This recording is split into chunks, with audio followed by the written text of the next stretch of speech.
Slope of line को हम लोगों ने स्मॉल m से डिनोट करा है, m is equal to tan theta होता है। और यदि एक कार्टेशियन प्लेन लेट अस से x है और ये y है, इसमें दो लाइनें हैं, ये दोनों एक दूसरे के कैसी है, पैरेलल, दीज आर पैरेलल, ये L1 है और ये L2 है, L1 is parallel to L2। अगर ये दोनों पैरेलल लाइन है तो डेट मींस जो एंगल, ये जो हमारे पास x है ये ट्रांसवर्सल लाइन का काम कर रहा है जो हमारे पास x एक्सिस है, तो डेट मींस एंगल अल्फा और एंगल बीटा आपस में क्या होंगे, इक्वल होंगे। तो जो लाइन L1 है उसके लिए स्लोप क्या होगा, m1। एंगल अल्फा और एंगल बीटा इक्वल होंगे क्योंकि ये वाली लाइन L1 और L2 एक दूसरे से कैसी है, पैरेलल। जो हमारे पास एंगल एक्सिस है x वो ट्रांसवर्सल का वर्क कर रहा है, तो इससे एंगल अल्फा इक्वल टू हो गया एंगल बीटा के। डेट मीन्स कहने का मीनिंग ये है कि लाइन L1 का जो स्लोप है उसको किससे डिनोट कर दिया मैंने, m1 से, और लाइन L2 का जो स्लोप है उसको किससे डिनोट कर दिया, m2 से। तो ये यहाँ से पार्ट आ गया कि m1 is equal to m2। इसके बाद बात आती है परपेंडिकुलर वाले पॉइंट की। परपेंडिकुलर वाला एक बार देख लेते हैं। सपोज दैट इस तरह से है, डेट मींस ये परपेंडिकुलर, ये L1 हो गई और ये L2 लाइन हो गई हमारे पास, L1 और L2। अगर हम इसकी बात करें तो इसमें किस तरह से हमारे पास वैल्यू निकल के आती है, मैं इसको पूरा से यहाँ तक, ये इस तरह से ऐसे यहाँ पर कर लिया। ये हम लोगों ने कहा अल्फा, ये 90 है तो ये भी कितना हो गया 90, और ये वाला एंगल कितना है मेरे, बीटा। अगर हम एंगल वो एक्सटीरियर एंगल प्रॉपर्टी लगाएं तो एंगल जो बीटा है, इस बीटा की वैल्यू क्या आ जाएगी, एक्सटीरियर एंगल प्रॉपर्टी कहती है sum of two interior angle will be equal to its exterior angle, that is alpha plus 90 degree is equal to beta. कहां से है, एक्सटीरियर एंगल प्रॉपर्टी। क्लियर हो गई ये वाली बात। अब हमें यहाँ पर tan अल्फा और tan बीटा वही कैलकुलेट करने हैं। तो सबसे पहले हम लोगों को tan अल्फा तो पता ही है, tan बीटा निकालते हैं। tan बीटा की वैल्यू कितनी हो गई, tan बीटा की वैल्यू पुट कर दी 90 plus alpha, tan 90 plus alpha that means tan 90 plus beta के लिए फॉर्मूला क्या होता है हमारे पास, 90 पर नेम चेंज होता है cot अल्फा, और साथ में कौन आता है, माइनस cot अल्फा। ट्रिग्नोमेट्री वाले में आप लोग पढ़ चुके होंगे ना। अब cot अल्फा को हम लोग क्या लिख सकते हैं, minus, as it is copy रहा, cot अल्फा को लिख सकते हैं 1/tan alpha. That means tan beta की जो वैल्यू है वो -1/tan अल्फा हो गई। अब tan beta that means L2 का जो स्लोप होगा वो m2 है, और जो फर्स्ट L1 लाइन है उसका जो स्लोप है वो m1 है। तो आप इसकी इंटू करके देखो, m1 into m2 is equal to -1। कल हम लोगों ने यही पढ़ा था कि m1 m2 is equal to -1 होता है कब, जब वो एक दूसरे के परपेंडिकुलर होती है।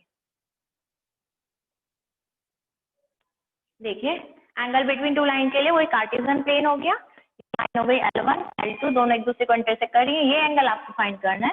ये यहाँ से कितना स्लोप बना रही है α1 और ये बना रही है α2, α1 α2 एंगल बना रहे हैं।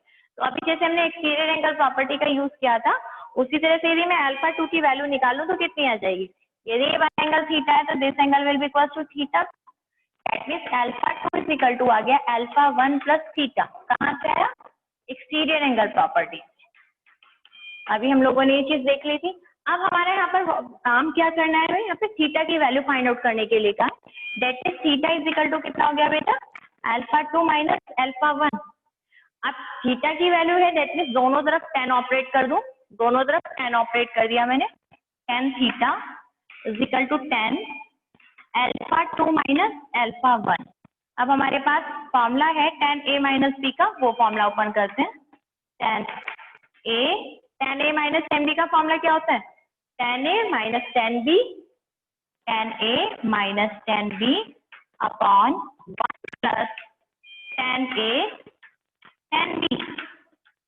अभी जैसे हमने सिर्फ प्रीवियस वाले में समझाया था कि जो L1 का स्लोप हम लोगों ने कहा इसका स्लोप m1 है, जो L2 है इसका जो स्लोप है वो m2 है। यहाँ पे पुट कर लेते हैं वही value, that means tan theta is equal to हो गया मेरे पास, यहाँ आएगा m2 minus m1 upon 1 plus m1 into m2। ये हमारे लिए फॉर्मूला होता है। बट यहाँ पर हम चीज क्या है ध्यान रखेंगे, ये थीटा की वैल्यू पॉजिटिव और नेगेटिव में आ सकती है। अगर ये पॉजिटिव में आ रही है दैट मींस अगर ये नेगेटिव आएगी तो ये वाली वैल्यू हो जाएगी, दैट मींस ऑब्ट्यूज की जगह एक्यूट एंगल की जगह ऑब्ट्यूज एंगल आ जाएगा। तो यहाँ पर जब हम ये फॉर्मूला अप्लाई करेंगे तो दोनों साइड में मॉडुलस, ये मॉडुलस का साइन अप्लाई कर देते हैं, tan theta is equal to हो जाएगा m2 minus m1 upon 1 plus m1 m2।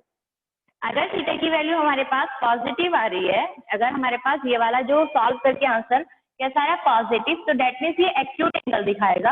अगर ये वैल्यू सॉल्व करके हमारी नेगेटिव में आती तो ये वाला दिखाता, that means obtuse angle. But यहाँ पर हमें आंसर जो देना है एक्यूट में देना है, तो इसलिए हम लोग कैसे साइन लगा के चलेंगे, मॉडुलस का। तो सिंपली यदि मुझे एंगल निकालना है तो मैं फॉर्मूला लगाऊंगी tan theta is equal to modulus m2 minus m1 upon 1 plus m1 into m2।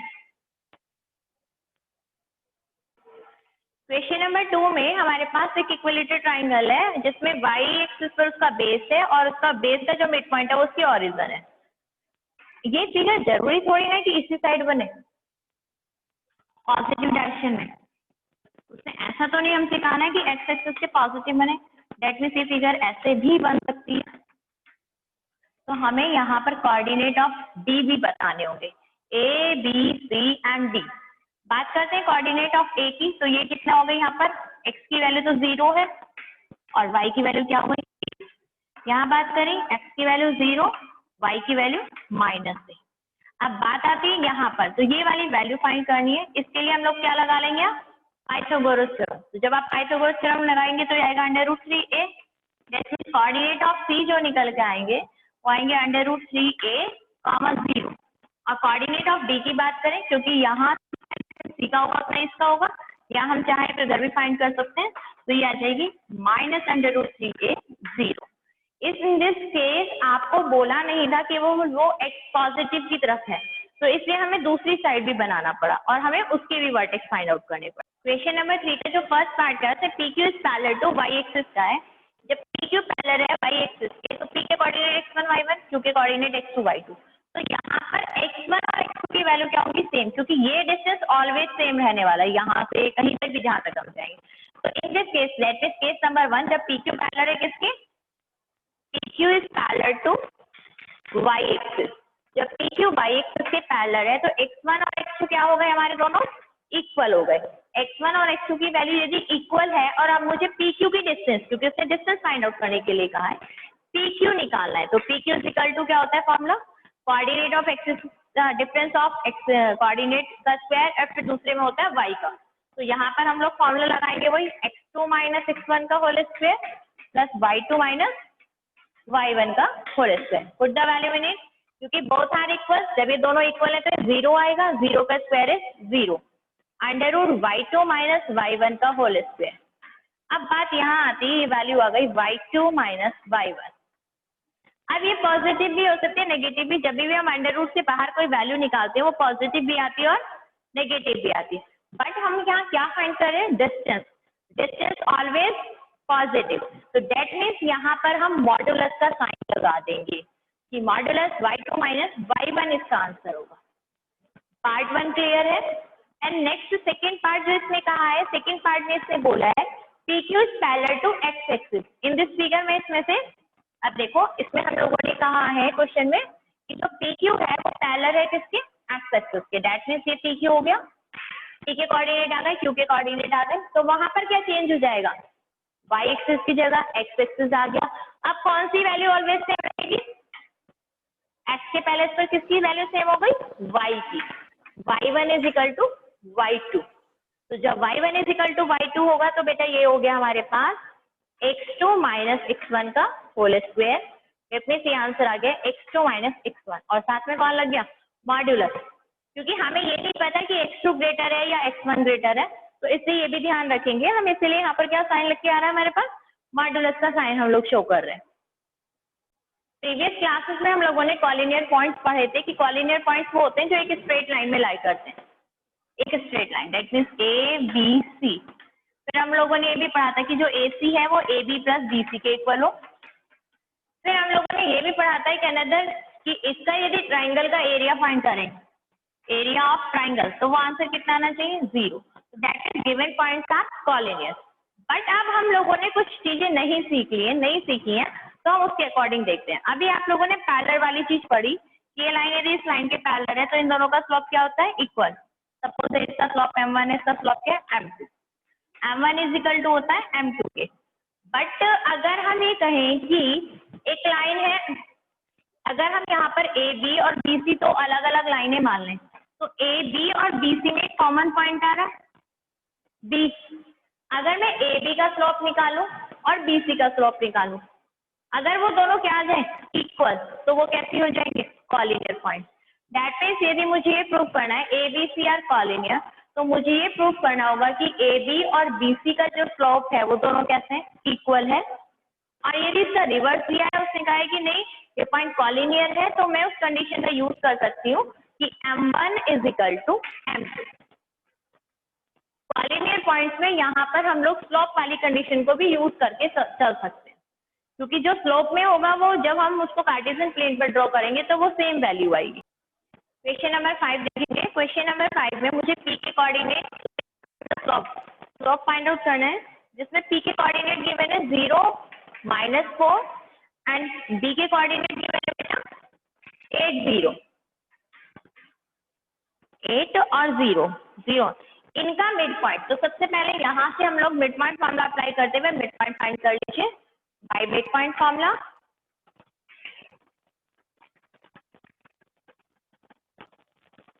Mid point formula क्या होता है, x is equal to x1 plus x2 upon 2। Calculate करा तो आएगा 0 प्लस 8, दैट मीन्स आ गया 4। y इज इक्वल टू आएगा y1 plus y2 upon 2, -4 plus 0 तो -2। That means जो इसका मिड पॉइंट होगा उस मिड पॉइंट के जो कोऑर्डिनेट आए हैं वो आ गए 4 और -2। इसके बाद उससे बोला है कि जो ओरिजिन है, क्वेश्चन ने कहा है कि हमारे पास which passes through the origin, that means ये और जो दूसरा पॉइंट है वो ओरिजिन से ऊपर जा रहे हैं, ये ओरिजिन, ये एक अनदर पॉइंट है। ओरिजिन के कोऑर्डिनेट क्या है 0, 0। इनसे जो स्लोप बनेगा, इसका जो स्लोप बनेगा वो हमें फाइंड आउट करना है। तो स्लोप का फॉर्मूला लगा देते हैं। मेरे पास यहाँ पर x1 y1 x2 y2 दोनों गिवन है, तो जब दो पॉइंट गिवन होते हैं तो स्लोप के लिए फॉर्मूला क्या है, tan theta is equal to tan theta is equal to y2 minus y1 upon x2 minus x1। दोबारा से देख लो, सबसे पहले मिड पॉइंट हो गया, एक तो ये वाला पॉइंट और एक ये वाला जो पॉइंट है ये दूसरा ओरिजिन से पास कर रहे हैं, तो ओरिजिन से जब पास करेगा तो ओरिजिन के कोऑर्डिनेट होगा। अब ये जो लाइन सेगमेंट बना है, ये जो लाइन है स्ट्रेट लाइन, ये कितना स्लोप बना रही है वो हमें यहाँ पर फाइनली फाइंड आउट करना है। तो जब हमारे पास 2 पॉइंट तक हम डायरेक्ट फॉर्मूला अप्लाई कर देते हैं, y2 minus y1, that means ये आ गया सॉल्व करके 2, x2 minus x1, that means ये आ गया -4। आंसर कितना आ गया मेरे पास यहाँ पर माइनस का 1/2। आंसर इज -1/2, दैट मीन्स इसका जो स्लोप आ गया -1/2, slope of line is equal to -1/2। इस तरह से क्वेश्चन कंप्लीट करना है बेटा आपको। क्वेश्चन नंबर 6 में 3 वर्टेक्स गिवन है, आपको ये प्रूव करना है कि जो तीनों vertex A vertex B vertex और सी है, तो ये जो ट्राइंगल बनाएंगे, ट्राइंगल फॉर्म करेंगे, वो हमारा राइट एंगल ट्राइंगल है। बट हमें यहाँ डिस्टेंस फॉर्मूले का यूज नहीं करना, तो हम लोग इन तीनों का स्लोप निकालेंगे। दैट मीन्स ए का स्लोप को मैंने m1 दिया, बी सी का स्लोप एंड ए सी का स्लोप m3। और यदि ये परपेंडिकुलर, राइट एंगल के लिए परपेंडिकुलर यूज करना है, तो दैट मीन्स मेरा आंसर आना चाहिए m1 into m2 is equal to -1। That means इनमें से तीनों में से किन्हीं दो की प्रोडक्ट कर -1 यदि आता है तो जो गिवन वर्टेक्स है वो एक राइट एंगल ट्राइंगल फॉर्म करेंगे। अगर नहीं आता है तो नो। चलिए सबसे पहले वर्क हम ए बी के लिए करते हैं। ए बी के लिए डिस्टेंस हम लोगों के लिए डायरेक्ट 2 पॉइंट गिवन है, तो डायरेक्ट अभी जो इससे प्रीवियस क्वेश्चन में फॉर्मूला लगाया था y2 minus y1 upon x2 minus x1 वाला फॉर्मूला इसमें यूज कर लेते हैं। तो सबसे पहले हम लोग स्लोप निकाल लें, स्लोप ऑफ ए बी, जिसको मैंने m1 से डिनोट किया है। फॉर्मूला वही लगाएंगे y2 minus y1, मैं बार बार रिपीट नहीं कर रही हूँ। 5 minus 4 अपॉन 3 minus 4, कैलकुलेट करा तो ये आ गया -1। चेक कर लीजिए, 5 में से 4 माइनस करा 1, नीचे आएगा -1, तो 1 अपॉन -1 इज -1। अब स्लोप निकालते हैं, slope of B C, that means m2। m2 निकालूंगी तो -1 -5 और -1 -3, कैलकुलेट करा या क्या -6 अपॉन -4, दैट मीन्स 3 अपॉन 2।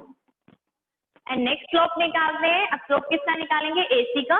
चलिए फॉर्मूला अप्लाई करिए अपने आप इसमें, एसी का निकालना, slope of AC 1. AC is equal to M3, that means ये आ गया मेरे पास -1 और -4, -1 और -4, डेट मीन्स कैलकुलेट करके ये आ गया आंसर 1। अब हमारे पास M1, M2 और M3 तीन वैल्यूज हैं। हम यहाँ चेक कर सकते हैं कि किन दो की इंटू करके हमारा आंसर क्या आ रहा है, -1। तो देखो M1 और M3 की वैल्यू से आ रहा है। नाउ M1 इंटू M3 यदि हम करते हैं तो हमारा कैलकुलेट करके आ गया -1। तो M1 और M3 डेट मीन्स कौन होगा यहाँ पर right angle triangle, in this figure कौन होगा यहाँ पर right angle triangle, angle A या एंगल बी या एंगल सी, बोलो। एंगल ए ही तो होगा क्योंकि इन दोनों की प्रोडक्ट करके कितना आ रहा है, -1, दैट मीन्स ये इस लाइन के परपेंडिकुलर है। तो एंगल ए कौन हो गया हमारे पास, right angle triangle, because M1 into M1 M3 is equal to -1, so given vertices form a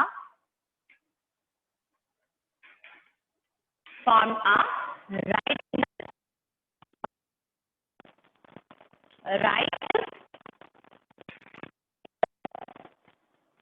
triangle eight vertex ए। जो हमने फिगर में नेमिंग किया उसके अकॉर्डिंग ए एंगल पर हमारा 90 डिग्री बनेगा, वर्टेक्स ए को हम 90 डिग्री बोलेंगे। क्वेश्चन नंबर 7 में हमें स्लोप फाइंड करना है। अकॉर्डिंग टू क्वेश्चन हमसे कहा है यहाँ पर which makes an angle 30 degree with a positive direction of Y axis. Y axis के यहाँ पर ये वाई एक्सिस के साथ है ना, और ये पॉजिटिव डायरेक्शन है, डेट मीन्स ये एंगल मुझे 30 डिग्री गिवन है और ये कितना होगा, 90 डिग्री होगा। फाइनली मैं ये वाला एंगल कैसे फाइंड आउट करूं, अभी अभी हम लोगों ने किया था ना किस तरह से, एंगल वो एक्सटीरियर एंगल प्रॉपर्टी लगाकर मैंने इसको नेम थीटा दे दिया, it means theta is equal to कितना आ जाएगा, 90 + 30, और कौन सी प्रॉपर्टी से, by exterior angle property, exterior angle property. Slope तो यही होगा, यहाँ पे दिया था तो उसके अकॉर्डिंग हमारे को ये वाली वैल्यू फाइंड करनी है। यहाँ पर आ गया मेरे पास m is equal to that means 120, that means m is equal to हो गया tan थीटा, और थीटा की वैल्यू कितनी दी है बेटा, 120, डेट मीन्स थीटा के पहले पर मैंने 120। अब आपको tan 120 की वैल्यू निकालनी है, तो tan 120 को मैंने ब्रेकअप कर लिया, tan 90 + 30, या मैं कर लेती 180 - 60, योर चॉइस, जैसा आप चाहें वैसा कर सकते हैं। अब 90 पर नेम चेंज होता है, cot थीटा आ गया, क्योंकि ये सेकंड क्वाड्रेंट में आएगा, सेकंड क्वाड्रेंट में इसकी वैल्यू कैसी आती है, माइनस में आती है, तो यहाँ पर आंसर कितना आ गया, माइनस एज इट इज रहा मेरे लिए। और cot 30 की वैल्यू कितनी होती है, √3, दैट मीन्स आपका जो स्लोप आया वो कितना आ गया, -√3। Find the slope of line था तो m इज इक्वल टू -√3।